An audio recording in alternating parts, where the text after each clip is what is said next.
Et si je vous disais que certaines des cultures les plus rentables que vous pourriez cultiver ne sont pas celles auxquelles vous pensez, ni le maïs, ni le soja, ni le blé?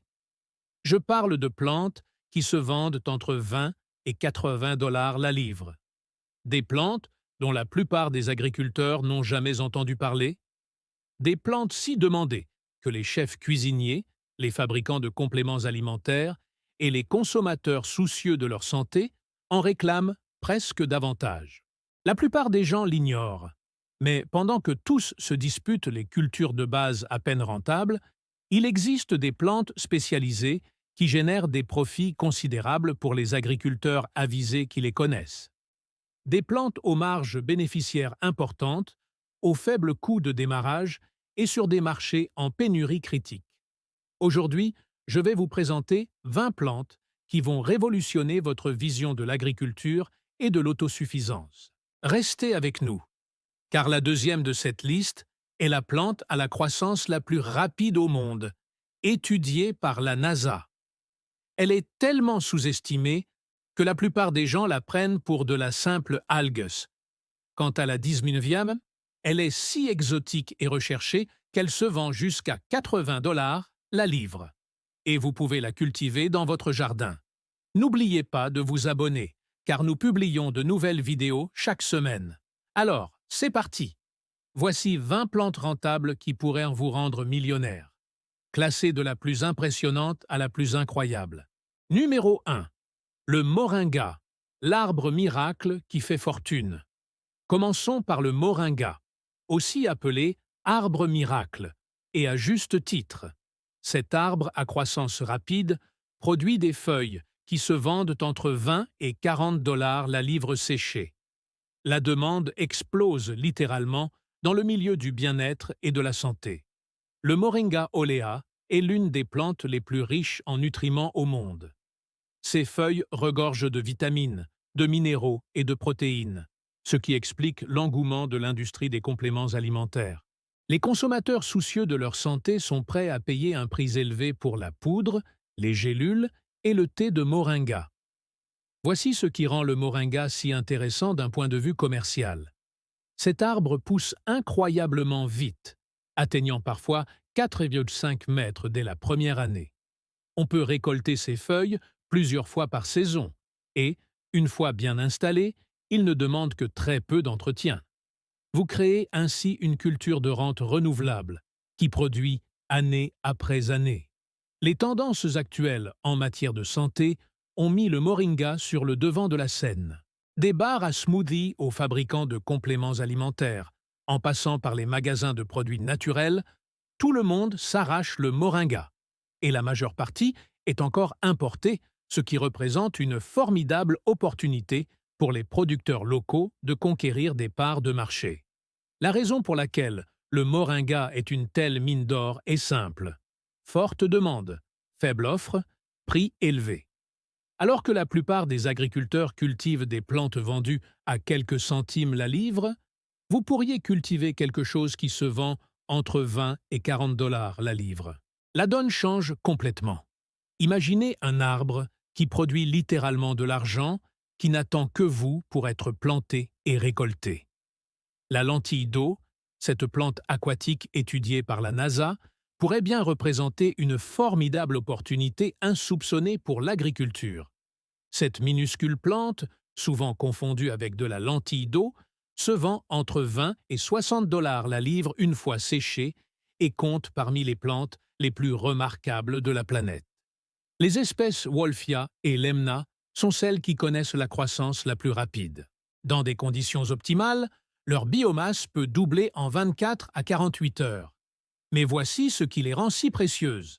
Elles contiennent de 40 à 45 % de protéines, en poids sec. C'est plus que le soja et que la plupart des aliments pour animaux. La NASA a même étudié la lentille DO comme source alimentaire potentielle pour les missions spatiales de longue durée. Les marchés de la lentille d'eau sont diversifiés et en pleine expansion. L'industrie des compléments alimentaires la convoite pour ses poudres protéinées. L'industrie de l'alimentation animale la découvre comme une alternative durable et riche en protéines. L'industrie des produits diététiques l'explore pour la consommation humaine, et les élevages aquacoles l'utilisent comme nourriture pour poissons. Voilà l'opportunité commerciale. On peut cultiver d'énormes quantités de lentilles d'eau dans un petit espace, grâce à de simples bassins ou étangs. Leur vitesse de croissance est impressionnante. Sa teneur en protéines justifie un prix élevé. Et la plupart des gens ignorent même l'existence de ce marché. La lentille d'eau a disparu du paysage agricole, simplement parce qu'elle ressemble à de la vase. Elle n'a rien d'attrayant, ni de glamour. Pourtant, pour quiconque souhaite sérieusement se constituer un patrimoine grâce aux cultures spécialisées, la lentille d'eau est extrêmement sous-évaluée. C'est comme découvrir que ce que tout le monde jette vaut en réalité plus que de l'or, et que vous êtes le seul à le savoir. Numéro 3. La livèche, l'ingrédient secret des chefs. La livèche est cette plante rare que presque personne ne connaît, mais ceux qui la connaissent sont prêts à payer le prix fort.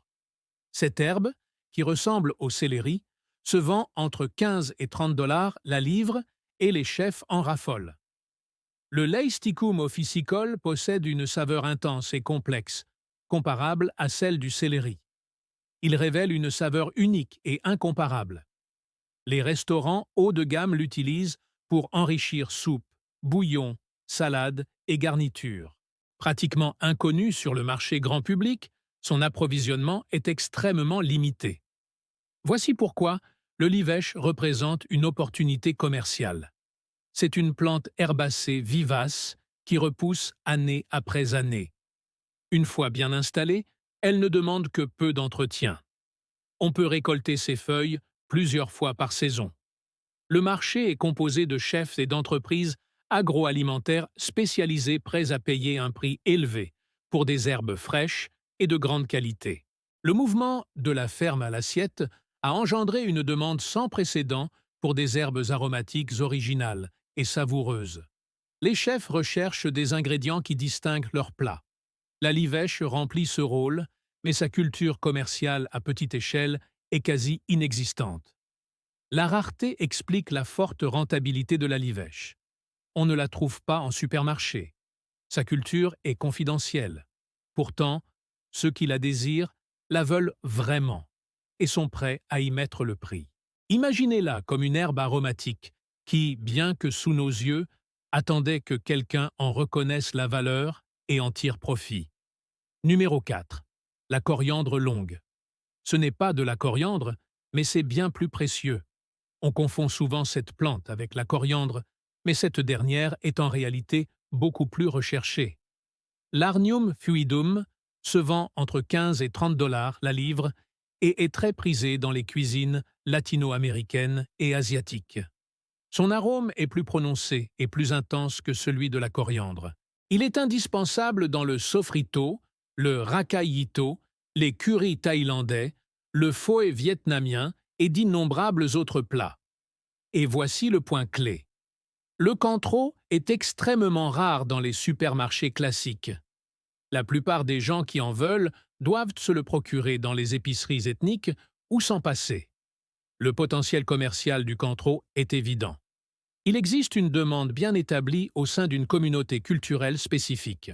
La plante est facile à cultiver sous les climats chauds ou en serre, et la filière d'approvisionnement est encore peu développée, ce qui signifie une meilleure rentabilité pour les producteurs capables de garantir une qualité constante. Les cuisines ethniques traditionnelles gagnent en popularité, et des ingrédients comme le centreau suivent cette tendance. De plus en plus de gens recherchent des saveurs authentiques, ce qui engendre une demande accrue de coriandre longue. Or, la production ne parvient pas à satisfaire cette demande. La coriandre longue a été négligée, tout simplement parce qu'elle a été cantonnée au rôle de spécialité ethnique. Mais les spécialités ethniques représentent un marché florissant lorsqu'on est parmi les rares à les proposer. C'est le cas du shiso, cette herbe qui prouve qu'il n'est pas nécessaire de viser le grand public quand on bénéficie d'une forte demande de niche et d'une concurrence quasi inexistante. Numéro 5. Le shiso. cette herbe japonaise qui conquiert le marché. Le shiso, ou feuille de pila, connaît une popularité fulgurante et son potentiel de profit est remarquable. Cette herbe aromatique unique se vend entre 20 et 50 dollars la livre et est particulièrement recherchée par les restaurants. Le pilafutessin existe en variétés vertes et violettes et est un ingrédient essentiel de la cuisine japonaise et coréenne. On l'utilise dans les sushis, pour envelopper la viande, dans les marinades et comme garniture originale. Sa saveur est complexe, mentholée, rappelant le basilic, avec des notes uniques et incomparables. Voici une opportunité à saisir. Les restaurants japonais et coréens fleurissent partout, et tous ont besoin de shiso. Les cuisiniers amateurs qui découvrent la cuisine asiatique en raffolent, et l'offre est extrêmement limitée en dehors des épiceries fines. Vous pourriez être l'un des rares fournisseurs locaux à approvisionner un marché en pleine expansion.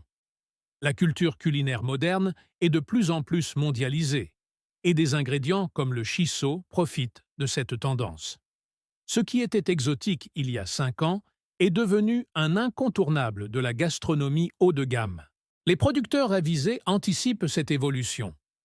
Le shiso a été négligé dans l'agriculture occidentale, tout simplement parce qu'il ne faisait pas partie des cultures traditionnelles.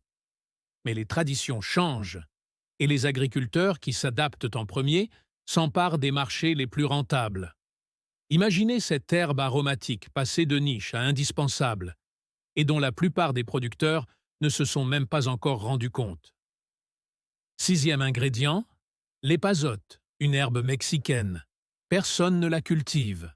L'épazote fait partie de ces herbes que les connaisseurs considèrent comme indispensables. Mais il est quasiment impossible d'en trouver de la fraîche en dehors des épiceries ethniques. Le Dysphania ambrosioide se vend entre 12 et 25 dollars la livre. Cette herbe aromatique est essentielle dans la cuisine mexicaine, notamment avec les haricots, les quesadillas et les soupes traditionnelles. Son goût unique est irremplaçable, et l'épice séchée ne vaut pas le frais. Voilà qui ouvre des perspectives. Le modèle économique de l'épizote est simple. La demande est bien établie auprès des restaurants mexicains et des cuisiniers amateurs. La plante pousse facilement, presque comme du chien d'Inde, et sa culture commerciale pour les marchés locaux est quasi inexistante. Voici ce qui rend la chose intéressante. La cuisine mexicaine est l'une des plus populaires aux États-Unis, mais de nombreuses herbes traditionnelles restent difficiles à trouver fraîches. C'est dans ce décalage entre l'offre et la demande que se situe la source des profits. L'épinard a disparu de l'agriculture conventionnelle, car son goût prononcé est peu familier à la plupart des Américains. Mais la nouveauté crée des opportunités lorsqu'on s'adresse à une clientèle qui sait précisément ce qu'elle veut. C'est la preuve que les meilleurs marchés sont parfois ceux que tout le monde ignore. Numéro 7. La morelle noire, cette mauvaise herbe, vaut plus que les épinards. Tenez, vous êtes surpris. Cette mauvaise herbe que vous arrachez de votre jardin vaut en réalité entre 15 et 30 dollars la livre. Et elle est plus nutritive que la plupart des légumes du commerce. Le PC Lane, aussi appelé porchaka ou olaratia, va vous épater. Il contient plus d'oméga 3 que les épinards ou la plupart des autres légumes verts à feuilles. Riche en vitamines et minéraux, il est absolument délicieux, avec une texture croquante légèrement citronnée. Les consommateurs soucieux de leur santé et les restaurants haut de gamme le découvrent, et la demande croît rapidement. Voici une opportunité commerciale à saisir. Le pourpier pousse à une vitesse incroyable avec un minimum d'entretien. Ce que la plupart des gens passent leur temps et leur énergie à enlever de leur jardin pourrait devenir une source de revenus importante. Son profil nutritionnel justifie un prix élevé, et le marché est en pleine expansion à mesure que de plus en plus de gens le découvrent. Les tendances actuelles en matière de bien-être privilégient les aliments riches en nutriments, et le pourpier y trouve parfaitement sa place. Des régimes méditerranéens aux régimes plus lointains, la demande est réelle et croissante. Le pécélane a longtemps été considéré comme une mauvaise herbe, simplement parce qu'il pousse partout et que la plupart des Américains ne le reconnaissaient pas comme un aliment. Pourtant, sur le bon marché, sa croissance abondante et ses faibles coûts de production sont synonymes de profit. C'est la plante qui nous apprend à voir les mauvaises herbes comme une richesse. Le hou de Yaoun, unique source de caféine indigène d'Amérique, est absolument fascinant. Cette plante est la seule d'Amérique du Nord à contenir de la caféine et ses feuilles séchées se vendent entre 30 et 70 dollars la livre. Vomatoria est bien placé pour tirer profit du marché florissant des alternatives au thé. Le hou de Yaoun produit un thé caféiné doux et savoureux, sans les effets indésirables du café.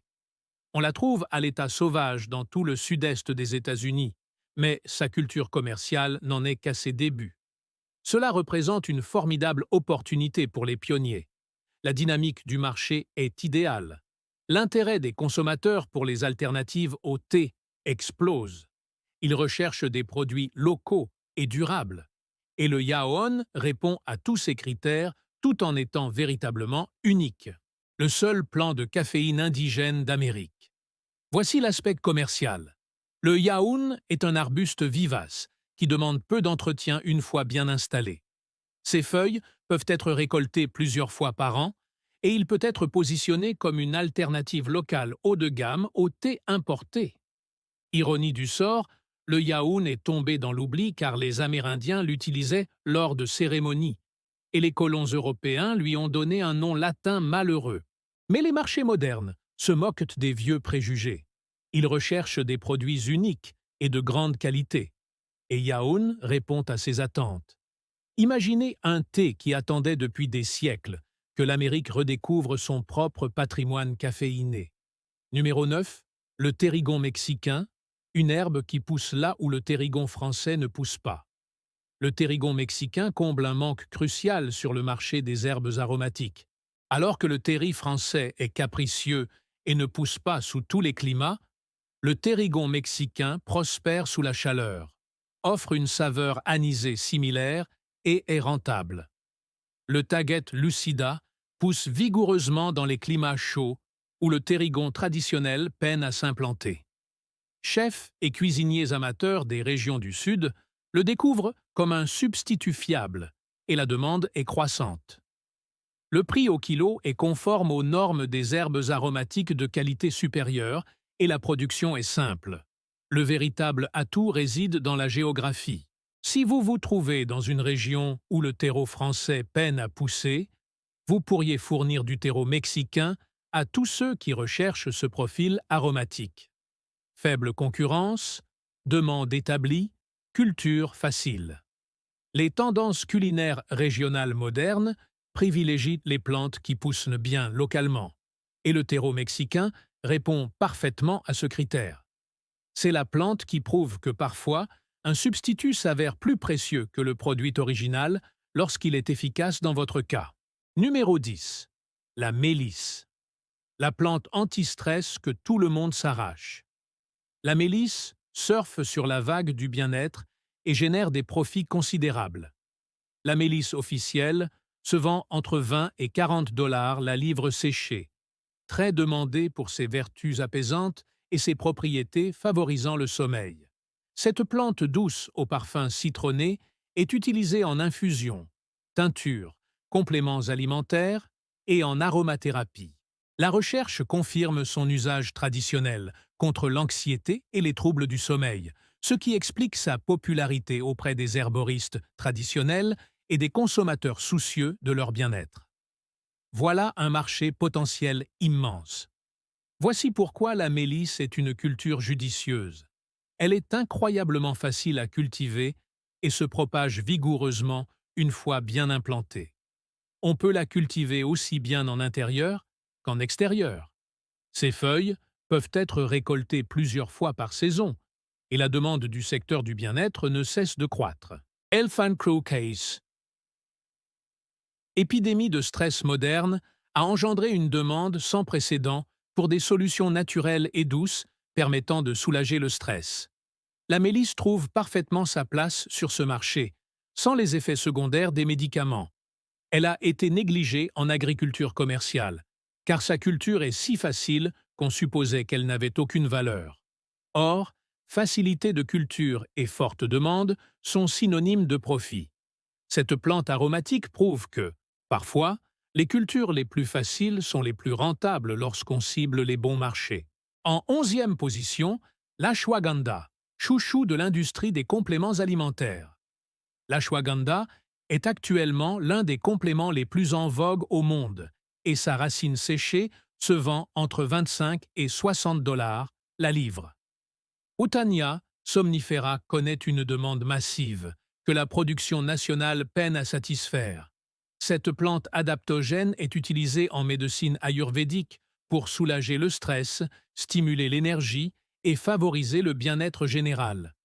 Les recherches modernes confirment de nombreux usages traditionnels, ce qui a suscité un vif intérêt chez les consommateurs. Le marché des compléments alimentaires à base d'ashwagandha représente des centaines de millions et est en pleine expansion. Voici l'opportunité. La majeure partie de l'ashwagandha est encore importée d'Inde. La qualité est variable et les coûts de transport sont importants. Les producteurs locaux capables de produire des racines d'ashwagandha biologiques de haute qualité peuvent pratiquer des prix plus élevés et conquérir des parts de marché aux dépens des importateurs. L'essor fulgurant du secteur du bien-être ne montre aucun signe de ralentissement, et l'ashwagandha en est l'un des ingrédients phares. Des fabricants de compléments alimentaires aux magasins de produits diététiques, en passant par les marques de vente directe, tous ont besoin de fournisseurs fiables. L'ashwagandha reste encore peu cultivée en Inde, car elle est perçue comme une plante exotique indienne. Mais les herbes exotiques, qui poussent bien sous les climats tempérés, représentent de véritables opportunités commerciales. Cette culture prouve que la rencontre entre la demande mondiale et la production locale est synonyme de profit substantiel. Numéro 12. Le hesoup. Cette plante à thé oubliée fait son grand retour. Le hesoup est l'une de ces herbes aux racines historiques profondes qui connaît un regain d'intérêt. Officiellement, il se vend entre 20 et 35 dollars la livre. Utilisée en tisane et en huiles essentielles, cette plante aromatique possède une longue histoire en médecine traditionnelle et est mentionnée dans la Bible, ce qui lui confère une importance culturelle appréciée des herboristes modernes. Sa saveur est complexe, mentholée, légèrement amère, avec des notes aromatiques uniques. Elle est utilisée dans les tisanes digestives, les préparations pour le soutien respiratoire et comme herbe culinaire. Le modèle économique est solide. L'ipup est une plante vivace robuste, qui ne demande que peu d'entretien. Ses sommités fleuries sont récoltées et séchées pour la production de thé et d'huile. Le marché s'adresse aussi bien aux herboristes traditionnels qu'aux entreprises de thé modernes, en quête de saveurs originales et intéressantes. Les mouvements contemporains du thé artisanal privilégient les herbes uniques et savoureuses, chargées d'histoire. Le hup offre à la fois saveur et histoire, ce que recherchent précisément les petites entreprises de thé en petits lots. Le hup a disparu des cultures courantes, tout simplement parce que l'industrie du thé de masse n'en avait pas besoin. Mais la révolution du thé artisanal a complètement changé la donne. C'est une plante suffisamment ancienne pour être à nouveau tendance. Numéro 13. Le tulsi, le basilic sacré. Le tulsi sacré, Osamum sanctum, est une plante vedette de l'Ayurveda et génère des profits impressionnants. Séché, il se vend entre 20 et 45 dollars la livre, et la demande du secteur du bien-être est considérable. Cette plante sacrée de l'hindouisme s'est imposée dans la culture du bien-être grand public. Elle est utilisée pour soulager le stress, renforcer le système immunitaire et comme tonique général. Le marché du thé à lui seul est considérable, et les fabricants de compléments alimentaires intègrent le tulsi dans de nombreuses formulations. Voici ce qui rend le tulsi si attractif. Il pousse facilement sous les climats chauds ou sous serre. Plusieurs récoltes par saison sont possibles. Les feuilles séchées se vendent à prix d'or, et la demande, tant sur les marchés traditionnels que modernes, ne cesse de croître. L'essor des adaptogènes dans le domaine du bien-être a propulsé le tulsi sur le devant de la scène. Des amateurs de thé aux utilisateurs de compléments alimentaires, en passant par les adeptes de l'Ayurveda, le marché est diversifié et en pleine expansion. Le tulsi a longtemps été négligé dans l'agriculture occidentale, car considéré comme une plante exotique. Or, l'exotisme est synonyme de rentabilité lorsque la demande est forte et l'offre limitée. C'est l'herbe qui prouve que signification spirituelle et valeur commerciale ne sont pas incompatibles. Numéro 14. L'herbe à chat. Pas seulement pour les chats. L'herbe à chat de haute qualité est une véritable mine d'or, se vendant entre 30 et 60 dollars la livre. Nepacataria ne se limite pas aux jouets pour chats. Le marché des animaux de compagnie est immense et prêt à payer le prix fort pour une herbe à chat de qualité. L'industrie des animaux de compagnie pèse des milliards et l'herbe à chat est l'un des produits félins les plus populaires. Mais voici le point essentiel. La qualité est primordiale. L'herbe à chat bio, fraîche et de qualité supérieure se vend bien plus cher que celle, poussiéreuse, contenue dans les jouets bon marché. Les propriétaires d'animaux qui aiment leur chat sont prêts à investir dans un produit de qualité. Le potentiel commercial est évident. Le marché est immense et bien établi. La production est simple. L'herbe à chat pousse vigoureusement comme une plante vivace, et vous pouvez cibler les animaleries haut de gamme spécialisées dans les produits naturels, les boutiques pour animaux de luxe et la vente directe aux consommateurs. Les marges bénéficiaires sur l'herbe à chat de qualité supérieure sont excellentes. De nos jours, les propriétaires d'animaux de compagnie les considèrent comme des membres de la famille, ce qui explique les prix élevés des produits haut de gamme. L'herbe à chat de qualité trouve parfaitement sa place sur ce marché. Longtemps considérée comme une culture de niche, l'herbe à chat est pourtant essentielle à des industries pesant plusieurs milliards de dollars. Cette plante prouve qu'il ne faut jamais sous-estimer la volonté du secteur animalier d'investir dans la qualité. Numéro 15. Kindula, l'arme secrète de l'industrie cosmétique. Kindula connaît un regain de popularité dans le domaine des soins naturels pour la peau et ses fleurs séchées se vendent entre 20 et 50 dollars la livre. Les extraits de Kindula sont utilisés dans la composition de crèmes, de baumes, de savons et d'huiles, et sont très demandés par les fabricants et les artisans. Ces fleurs oranges éclatantes possèdent de véritables propriétés curatives pour la peau, validées par la recherche moderne. L'industrie des soins naturels pour la peau, en pleine expansion, utilise abondamment le Chandula. Des petits fabricants de savons artisanaux aux grandes entreprises de cosmétiques naturels, tous ont besoin de Chandula de qualité. Voici l'aspect commercial. Le Chandula est facile à cultiver et très productif. Les fleurs sont récoltées et séchées avec soin afin de préserver leur couleur et leurs propriétés. Vous pouvez vendre sur différents marchés, en gros aux fabricants, au détail aux artisans, ou même créer vos propres produits à valeur ajoutée. Le mouvement de la beauté propre a engendré une demande sans précédent pour des ingrédients naturels et efficaces. La Chandula répond parfaitement à ce besoin. Elle est belle, efficace, et son usage traditionnel conforte ses applications modernes. Le Kindula a été négligé en agriculture car les fleurs ne font pas partie des cultures traditionnelles. Mais l'industrie cosmétique se moque des traditions agricoles. Ce qui l'intéresse, ce sont les ingrédients efficaces et commercialisables. Voyez-le comme la fleur qui rapporte gros à quiconque suit les tendances de l'industrie de la beauté. Numéro 16. Le fenugrec, un atout culinaire et médicinal à double tranchant. Le fenugrec possède un atout particulier, un double attrait commercial. Le Trigonella phonum graham se vend entre 15 et 30 dollars la livre. Apprécié sur les marchés culinaires et médicinaux, ces graines sont essentielles dans les cuisines indiennes, moyen-orientales et éthiopiennes. Les poudres de curry, les mélanges d'épices et les plats traditionnels tirent parti de sa saveur unique, rappelant celle de l'érable. Parallèlement, l'industrie des compléments alimentaires utilise le fenugrec pour diverses applications de santé. allant de la régulation de la glycémie au soutien de la lactation. Cette double demande assure la pérennité du marché.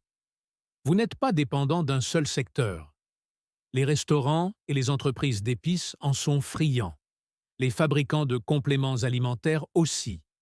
Le public est diversifié et le marché potentiel est vaste. Voici ce qui rend le fenugrec si pratique. C est une plante annuelle relativement facile à cultiver. On récolte ses graines, qui se conservent et se transportent facilement, et son prix au kilo est compétitif sur les deux marchés. Le fenugrec n'a jamais complètement disparu, mais il reste sous-utilisé dans l'agriculture locale. La majeure partie est importée, ce qui offre aux producteurs locaux, opportunité de conquérir des parts de marché grâce à un produit frais et de haute qualité. C'est la preuve qu'il est parfois préférable de cibler deux marchés plutôt que d'en dominer un seul. Numéro 17. La stevia, la révolution des édulcorants naturels. La stevia surfe sur la vague des alternatives au sucre et s'avère très rentable. Les feuilles de Stevia rahatiana se vendent entre 20 et 40 $ la livre séchée, et la demande du marché des édulcorants naturels est considérable. Cette plante est 200 à 300 fois plus sucrée que le sucre, mais ne contient aucune calorie. Le marché des édulcorants naturels sans calories est immense et en pleine expansion, les consommateurs se détournant du sucre et des édulcorants artificiels. La stevia est l'option naturelle que tout le monde recherche. Le potentiel commercial est considérable. Les grandes entreprises agroalimentaires et de boissons utilisent déjà la stevia. Les consommateurs soucieux de leur santé la recherchent pour un usage domestique. Cultiver sa propre stevia permet de générer une valeur ajoutée que l'achat de stevia transformée ne permet pas. Voici un point intéressant. La stevia pousse comme une plante vivace fragile sous les climats chauds, ou comme une plante annuelle ailleurs. Ses feuilles sont récoltées et séchées. Et bien que le marché de la stevia transformée soit concurrentiel, la stevia fraîche ou simplement séchée, destinée au thé et à un usage domestique, représente un marché totalement différent. La révolution du bien-être a mis les édulcorants naturels sur le devant de la scène et la stevia est en tête de ce segment. Des diabétiques aux personnes suivant un régime, en passant par celles qui recherchent simplement des options plus saines, le marché est vaste et dynamique. La production de stevia reste encore modeste au niveau national par rapport à la demande, car son processus de transformation est perçu comme complexe. En revanche, le marché des feuilles de stevia séchées est florissant et accessible. C'est l'édulcorant qui prouve qu'il n'est pas toujours nécessaire de transformer les produits pour les rendre rentables. Numéro 18. Le poivre du Sichuan. Cette épice exotique vaut plus que de l'or. Nous entrons maintenant dans le domaine des produits vraiment lucratifs. Le poivre du Sichuan, Xanthoxylum sp, se vend entre 40 et 80 $ la livre. Ce n'est pas seulement rentable, c'est de l'or culinaire exotique. Le poivre du Sichuan procure une sensation unique de picotement et d'engourdissement sur la langue, essentielle à la cuisine sichuanaise. C'est une épice incomparable, ce qui la rend irremplaçable pour les plats authentiques. Et comme il est difficile de s'en procurer un frais et de qualité aux États-Unis, son prix est élevé. Voici une opportunité à saisir. La plante peut être cultivée sous des climats tempérés. La production locale est limitée et la demande des restaurants haut de gamme, des entreprises spécialisées dans les épices et des cuisiniers amateurs soucieux d'authenticité est forte et croissante. La culture culinaire moderne célèbre les saveurs authentiques et originales. La cuisine sichuanaise est actuellement très en vogue, ce qui explique la forte demande en poivre du Sichuan. Cependant, l'offre n'a pas suivi, ce qui permet aux premiers à se lancer de pratiquer des prix élevés. Le poivre du Sichuan a été négligé par l'agriculture occidentale simplement parce qu'il est inhabituel et que sa récolte et sa transformation exigent un certain savoir-faire. Or, c'est précisément cette originalité qui justifie son prix élevé sur les marchés des produits de niche. Voyez-le comme l'épice qui prouve que l'exotisme n'est pas qu'un argument marketing, mais aussi une source de profit. Numéro 19. Le Goto Kola, la culture lucrative pour l'amélioration des fonctions cognitives. Nous voici donc au numéro 19. J'ai gardé cette plante pour la fin, car elle représente le summum des cultures spécialisées rentables. Le Goa Centella asiatica se vend entre 30 et 60 $ la livre et s'adresse au marché de la santé cognitive et des soins de la peau. Cette plante est utilisée depuis des siècles en médecine ayurvédique et traditionnelle chinoise, principalement pour ses bienfaits sur les fonctions cognitives et la cicatrisation. La recherche moderne confirme de nombreux usages traditionnels, ce qui a engendré une croissance fulgurante du secteur des compléments alimentaires. Le marché des produits pour améliorer les fonctions cognitives est à lui seul colossal. Des étudiants aux professionnels, en passant par les seniors soucieux de leur santé cérébrale, tous recherchent un soutien cognitif. Le goyavier est l'une des plantes les plus prisées dans ce domaine. Ajoutons à cela le marché des soins de la peau. Le goya est utilisé dans les produits anti-âge haut de gamme et offre un double attrait sur le marché grâce à sa valorisation. Voici ce qui fait de cette plante une véritable opportunité commerciale. Elle pousse dans des conditions chaudes et humides. C'est une plante vivace qui peut être récoltée plusieurs fois. L'herbe séchée se vend à d'excellents prix et les secteurs des compléments alimentaires et des cosmétiques recherchent des fournisseurs fiables. Les tendances en matière de neutropisme et de soins anti-âge sont toutes deux massives et en pleine expansion. Goa se situe au carrefour de ces deux tendances, ce qui engendre une demande exceptionnelle. Le kola de Goa reste relativement méconnu dans l'agriculture occidentale, ce qui signifie une faible concurrence pour les producteurs qui se lancent sur ce marché. Cette plante est la preuve que les cultures les plus rentables sont parfois celles dont le plus grand nombre n'a jamais entendu parler. La voie de la richesse grâce aux cultures spécialisées. Si vous êtes arrivé jusqu'ici, vous savez désormais quelque chose que la plupart des agriculteurs et des petits exploitants ignorent. Les cultures les plus rentables ne sont pas celles que tout le monde cultive. Ce sont les plantes spécialisées qui répondent à des marchés de niche caractérisés par une forte demande et une offre limitée. Ces 20 plantes représentent un changement fondamental dans votre façon d'envisager l'agriculture et la création de richesses. Au lieu de vous battre sur les marchés des matières premières, où les marges sont infimes, vous vous adressez à des marchés haut de gamme, où les clients vous recherchent activement et sont prêts à payer un prix plus élevé. L'avantage de ces cultures réside dans leur accessibilité. Nul besoin de centaines d'hectares. Nombre d'entre elles peuvent être cultivées sur de petites parcelles, en serre, voire même en intérieur. Aucun investissement massif n'est requis, et vous n'avez pas à rivaliser avec l'agriculture industrielle. Ce qu'il vous faut, c'est le savoir que vous possédez désormais et la volonté de servir des marchés délaissés par d'autres. Voilà le secret pour bâtir une richesse grâce à l'agriculture dans l'économie moderne. Ces plantes ont été oubliées ou négligées, non pas parce qu'elles sont sans valeur, mais parce qu'elles ne correspondent pas au modèle de l'agriculture industrielle. Elles requièrent des connaissances. Elles s'adressent à des marchés de niche.